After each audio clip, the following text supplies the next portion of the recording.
economic hitmen really have been the ones responsible for creating this first truly global empire. And we work many different ways.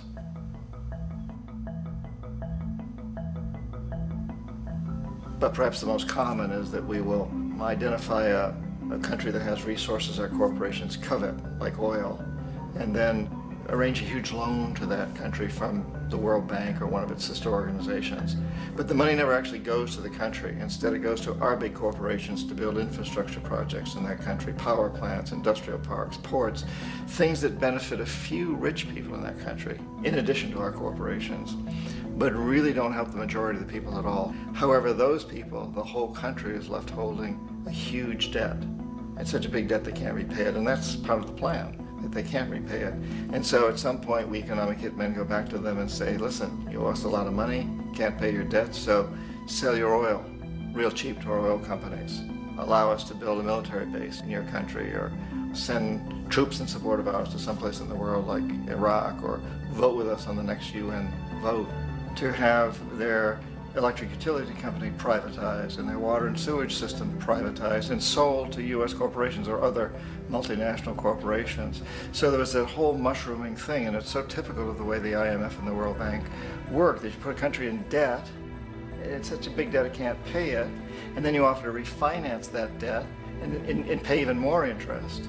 And you demand this quid pro quo, which you call a conditionality or good governance, which means basically that they've got to sell off their resources, including many of their social services, their utility companies, their school systems sometimes, their penal systems, their insurance systems, to foreign corporations.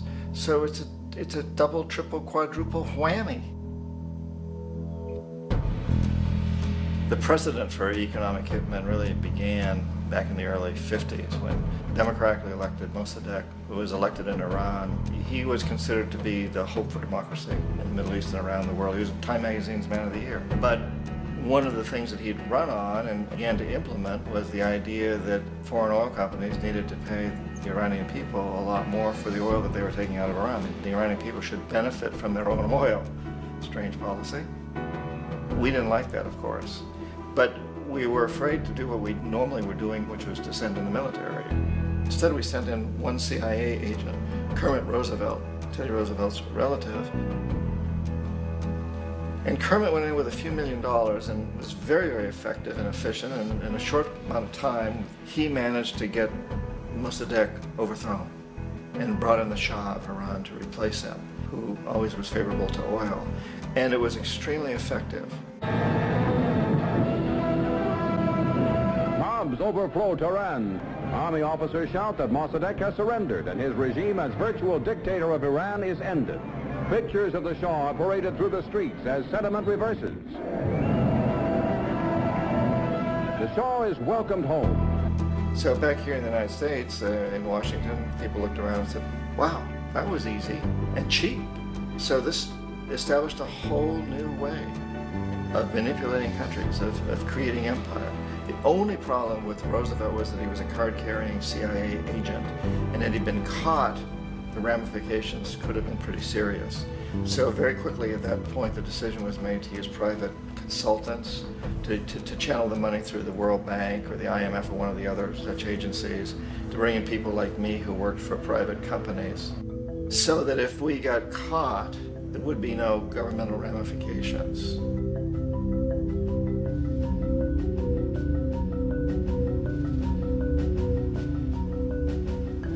When Arbenz became president of Guatemala, the country was very much under the thumbs of United Fruit Company, the big international corporations. And Arbenz ran on this ticket that says, you know, we want to get the land back to the people.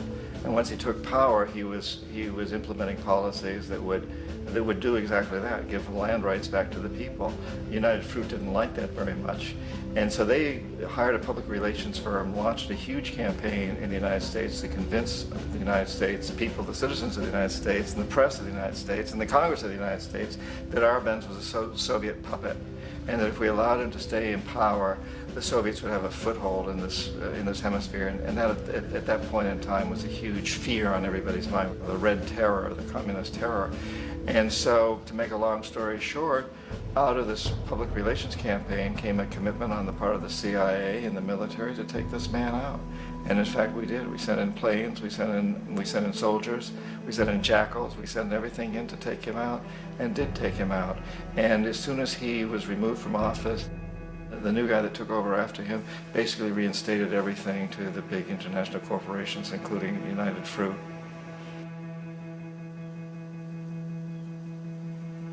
Ecuador for many, many years had been ruled by pro-US dictators, often relatively brutal. Then it was decided that they were going to have a truly democratic election. Jaime Roldos ran for office, and his main goal, he said, as president would be to make sure that Ecuador's resources were used to help the people. And he won, overwhelming, by more votes than anybody had ever won anything in Ecuador. And he began to implement these policies to make sure that the profits from oil went to help the people. Well, we didn't like that in the United States. I was sent down as one of several economic hitmen to change Roldos, to corrupt him, to bring him around, to let him know, okay, you can get very rich, you and your family, if you play our game, but if you continue to try to keep these policies you've promised, you're going to go. He wouldn't listen. He was assassinated. As soon as the plane crashed, the whole area was cordoned off. The only people allowed in were U.S. military from a nearby base and some of the Ecuadorian military. When an investigation was launched, two of the key witnesses died in car accidents before they had a chance to testify. A lot of very, very strange things that went on around the assassination of Jaime Roldos. I, like most people who've really looked at this case, have absolutely no doubt that it was an assassination. And of course, in my position as an economic hitman, I was always expecting something to happen to Jaime, whether it be a coup or assassination, I wasn't sure, but that he would be taken down because he was not being corrupted. He would not allow himself to be corrupted the way we wanted to corrupt him. Omar Torrijos, president of Panama, was, one of my favorite people. I really, really liked him. He was very charismatic. He was a guy who really wanted to help his country. And when I tried to bribe him or corrupt him, he said, look, John, he called me Juanito. He said, look, Juanito, I don't need the money. What I really need is for my country to be treated fairly. I need for the United States to repay the debts that you owe my people for all the destruction you've done here. I need to be in a position where I can help other Latin American countries win their independence and be free of this terrible presence from the north that you people are exploiting us so badly. I need to have the Panama Canal back in the hands of the Panamanian people. That's what I want. And so, leave me alone. Don't try to bribe me. It was 1981. And in May, Jaime Roldos was assassinated. And Omar was very aware of this. Torrijos got his family together and he said, I'm probably next, but it's okay because I've done what I came here to do. I've renegotiated the canal. The canal will now be in our hands. He just finished negotiating the treaty with Jimmy Carter. In June of that same year, just a couple of months later, he also went down in an airplane crash, which there's no question was executed by CIA-sponsored jackals. Tremendous amount of evidence that one of Torrijos' security guards handed him at the last moment as he was getting on the plane a tape recorder, a small tape recorder that contained a bomb.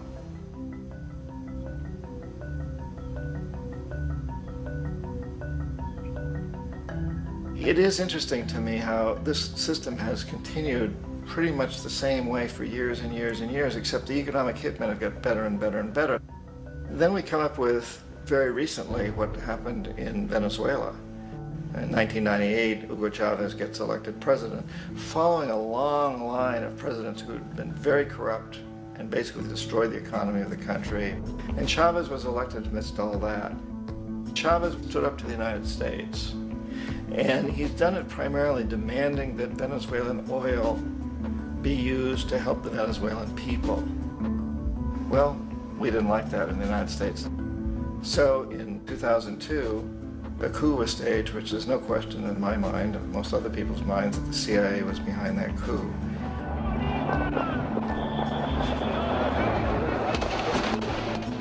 way that that coup was fomented was very reflective of what Kermit Roosevelt had done in Iran, of paying people to go out into the streets, to riot, to protest, to say this Chavez is very unpopular.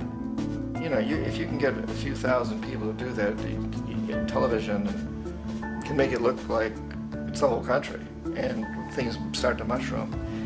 Except in the case of Chavez, he was smart enough, and the people were so strongly behind him that they overcame it, which was a phenomenal moment in the history of Latin America.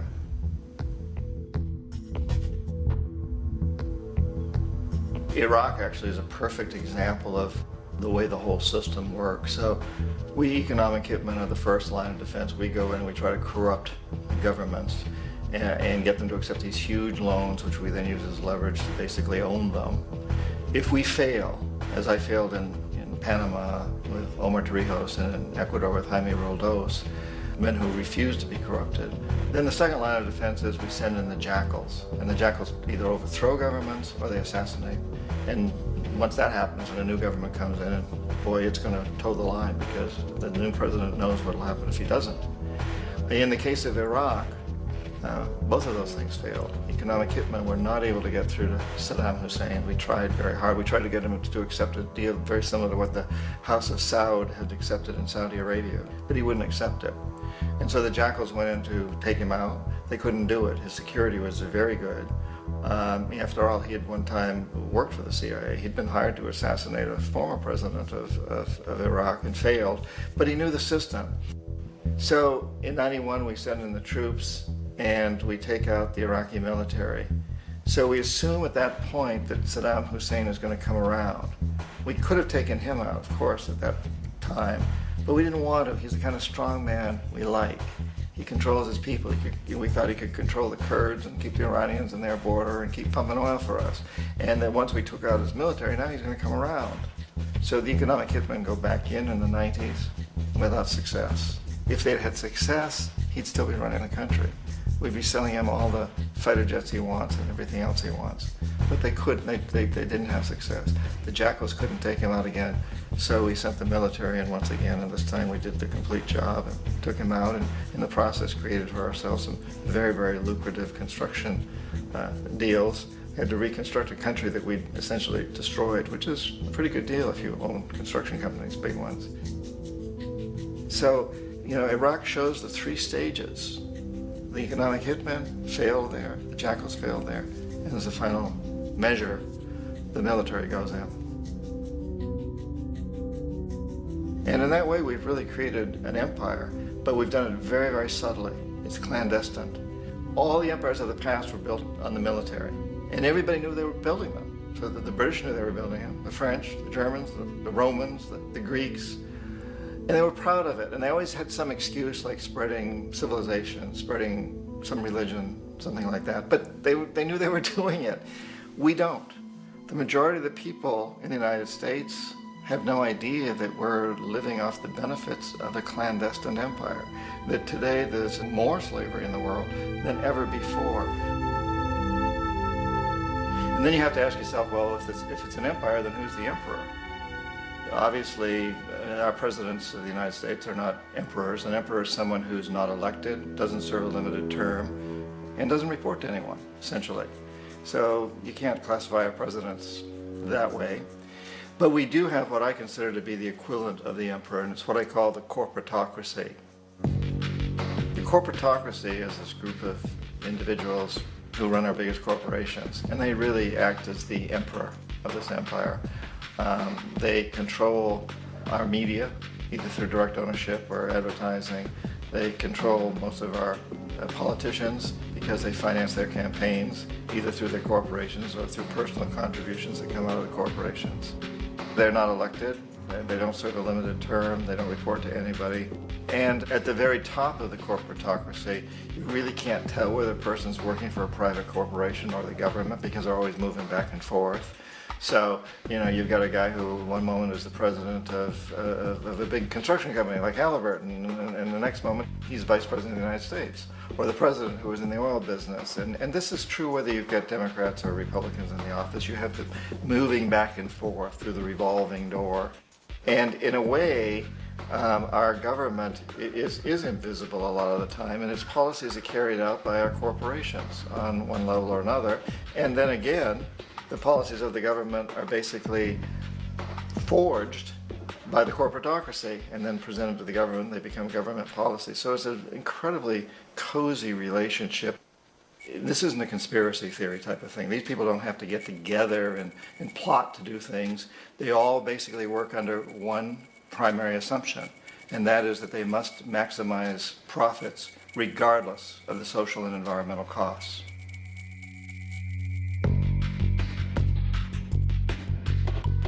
This process of manipulation by the corporatocracy through the use of debt, bribery, and political overthrow is called globalization. Just as the Federal Reserve keeps the American public in a position of indentured servitude through perpetual debt, inflation, and interest, the World Bank and IMF serve this role on a global scale. The basic scam is simple.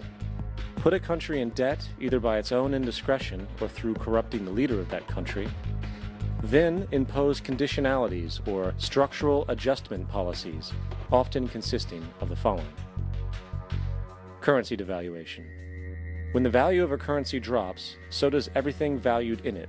This makes indigenous resources available to predator countries at a fraction of their worth. Large funding cuts for social programs. These usually include education and healthcare, compromising the well-being and integrity of the society, leaving the public vulnerable to exploitation. Privatization of state-owned enterprises. This means that socially important systems can be purchased and regulated by foreign corporations for profit. For example, in 1999, the World Bank insisted that the Bolivian government sell the public water system of its third largest city to a subsidy of the U.S. corporation Bechtel. As soon as this occurred, water bills for the already impoverished local residents skyrocketed. It wasn't until after a full-blown revolt by the people that the Bechtel contract was nullified.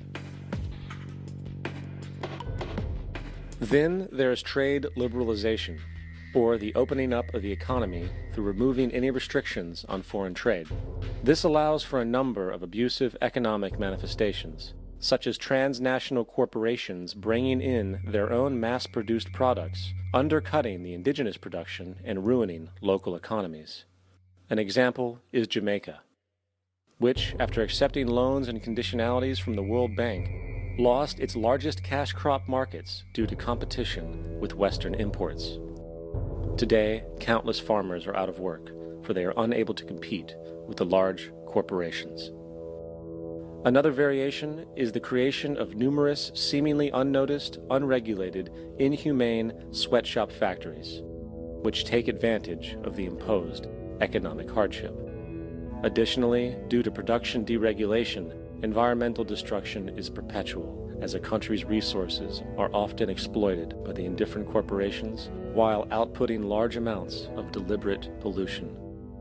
The largest environmental lawsuit in the history of the world today is being brought on behalf of 30,000 Ecuadorian Amazonian people against Texaco, which is now owned by Chevron. So today it's against Chevron, but for activities conducted by Texaco. Estimated to be more than 18 times what the Exxon Valdez dumped into the coast of Alaska. In the case of Ecuador, it wasn't an accident. The oil companies did it intentionally. They knew they were doing it to save money out there rather than arranging for a proper disposal. Furthermore, a cursory glance at the performance record of the World Bank reveals that the institution, which publicly claims to help poor countries develop and alleviate poverty, has done nothing but increase poverty and the wealth gap, while corporate profits soar. In 1960, the income gap between the fifth of the world's people in the richest countries versus the fifth in the poorest countries was 30-1. By 1998, it was 74-1. While global GNP rose 40% between 1970 and 1985, those in poverty actually increased by 17%. While from 1985 to 2000, those living on less than $1 a day increased by 18%. Even the Joint Economic Committee of the U.S. Congress admitted that there is a mere 40% success rate of all World Bank projects. In the late 1960s, the World Bank intervened in Ecuador with large loans. During the next 30 years, poverty grew from 50% to 70%. Under or unemployment grew from 15 to 70%. Public debt increased from 240 million to 16 billion, while the share of resources allocated to the poor went from 20% to 6%. In fact, by the year 2000, 50% of Ecuador's national budget had to be allocated for paying its debts. It is important to understand the World Bank is, in fact, a U.S. bank, supporting U.S. interests, for the United States holds veto power over decisions, as it is the largest provider of capital. And where did it get this money? You guessed it, it made it out of thin air through the fractional reserve banking system. Of the world's top 100 economies, as based on annual GDP, 51 are corporations, and 47 of that 51 are U.S.-based. Walmart, General Motors, and Exxon are more economically powerful than Saudi Arabia, Poland, Norway, South Africa, Finland, Indonesia, and many others.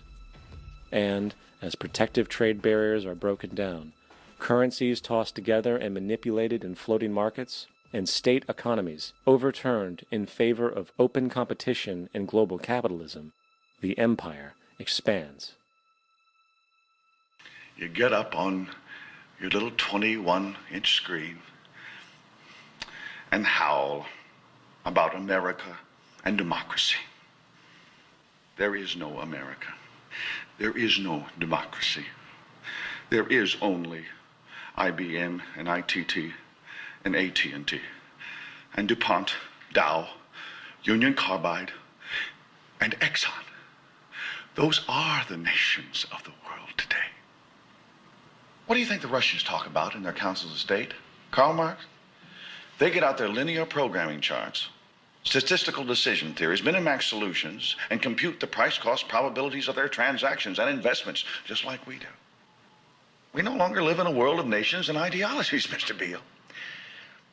The world is a college of corporations, inexorably determined by the immutable bylaws of business. The world is a business, Mr. Beale.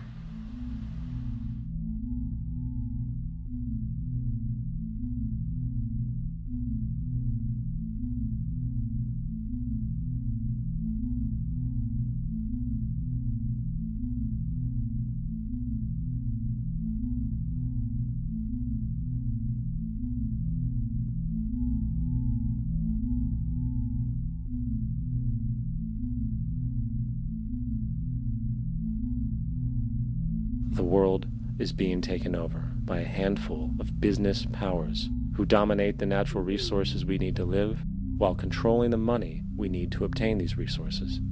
The end result will be world monopoly, based not on human life, but financial and corporate power. And as the inequality grows, naturally more and more people are becoming desperate. So the establishment was forced to come up with a new way to deal with anyone who challenges the system. So they gave birth to the terrorist. The term terrorist is an empty distinction, designed for any person or group who chooses to challenge the establishment. This isn't to be confused with the fictional Al-Qaeda, which was actually the name of a computer database for the US-supported Mujahideen in the 1980s.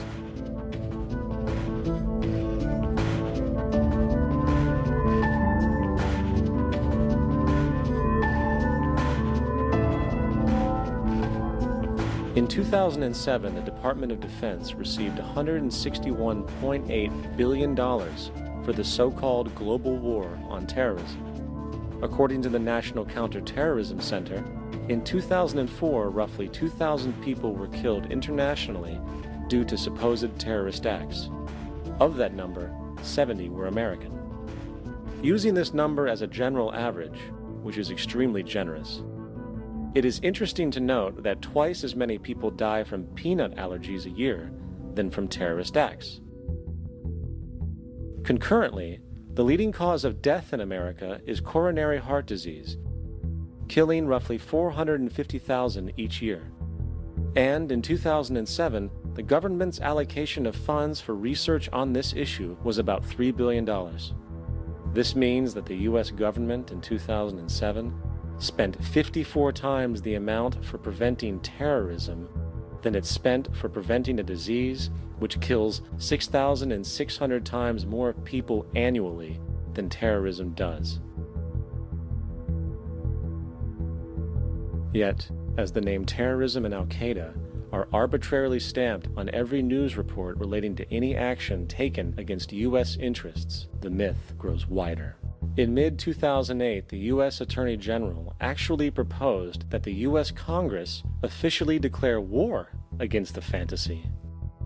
Not to mention, as of July 2008, there are now over 1 million people currently on the U.S. terrorist watch list. These so-called counterterrorism measures, of course, have nothing to do with social protection, and everything to do with preserving the establishment amongst the growing anti-American sentiment both domestically and internationally, which is legitimately founded on the greed-based corporate empire expansion that is exploiting the world. The true terrorists of our world do not meet at the docks at midnight or scream Allah Akbar before some violent action. The true terrorists of our world wear $5,000 suits and work in the highest positions of finance, government, and business. So, what do? How do we stop a system of greed and corruption that has so much power and momentum? How do we stop this aberrant group behavior which feels no compassion for, say, the millions slaughtered in Iraq and Afghanistan, so the corporatocracy can control energy resources and opium production for Wall Street profit?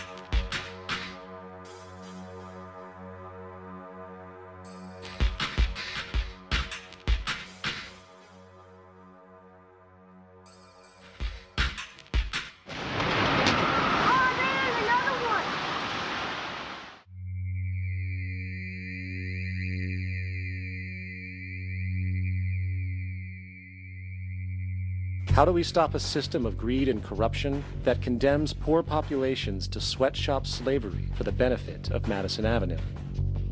Or that engineers false flag terror attacks for the sake of manipulation? Or that generates built-in modes of social operation which are inherently exploitative? Or that systematically reduces civil liberties and violates human rights in order to protect itself from its own shortcomings?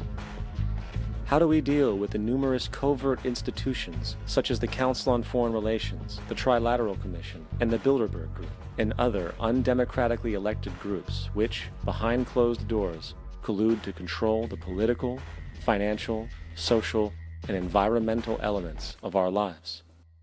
In order to find the answer, we must first find the true underlying cause. For the fact is, the selfish, corrupt, power, and profit-based groups are not the true source of the problem. They are symptoms.